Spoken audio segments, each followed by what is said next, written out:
That's it? Yeah. Here, try. Silverpoint is a sci-fi drama set on an adventure camp. It centres on a few kids who go out into the woods and they find something mysterious buried. It's probably aliens. We're all thinking it. As they unearth it, stranger and stranger events begin to occur. And my first introduction to the artifact was when the producers, writers brought me in to discuss what's it look like, how does it activate. What is it? Is that metal? Some type of rock or meteor, maybe. The very, very start, it was like a meteorite, a big rock. The idea was that it had crash landed here. We went through the obvious, should it be a silver spaceship? Shall we paint it metal? And then we started thinking about questions about what it actually is. You start off with some early concept sketches and get an idea of its basic form. Is it a sort of thing where it's spherical? Has it got a reference to old UFO objects? Or is does it even have a form in itself? Is it really abstract? So we start with those big questions. As we go through the series, they will dig more and more with this thing up. Maybe it's a spaceship, and so we dig, and then figuring out, well, maybe it's not a spaceship. And so we're constantly questioning and getting the viewers to wonder, what does this thing for? What does it really do? Where did it come from?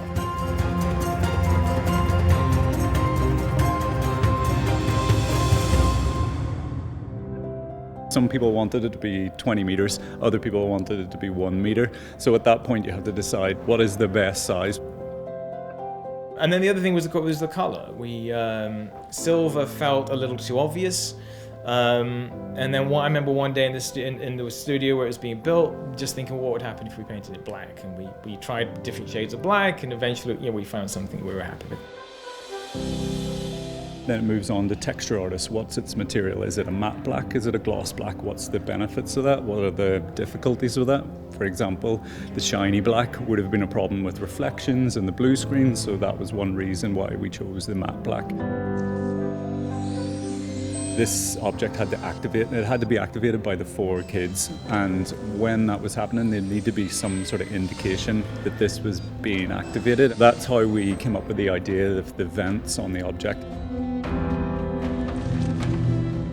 And it goes to the stage of the concept artists where they start drawing frames of the final film where they show this is the object, here's it exploding into light, this is what it's like when it transforms. Then it goes into the animation team. How does it light up? How does it change?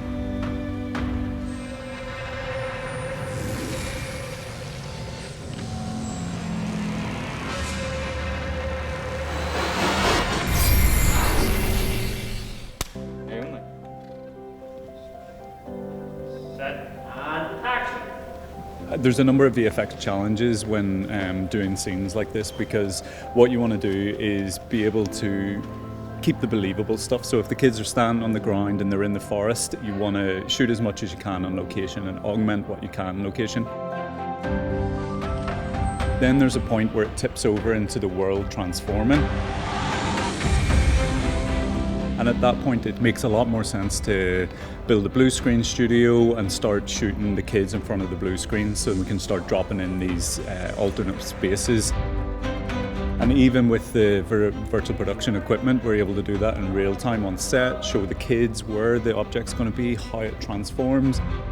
From that, it goes on to the compositing team and the VFX team that work in Nuke and basically integrate this into the shot, track the shot, make sure it's sitting perfectly and make sure it all sits well.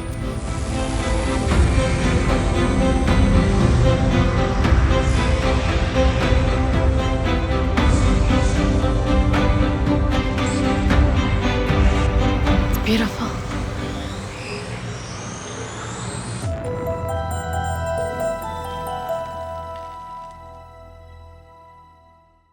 Don't forget to smash the subscribe button and hit the notification bell so you never miss another video.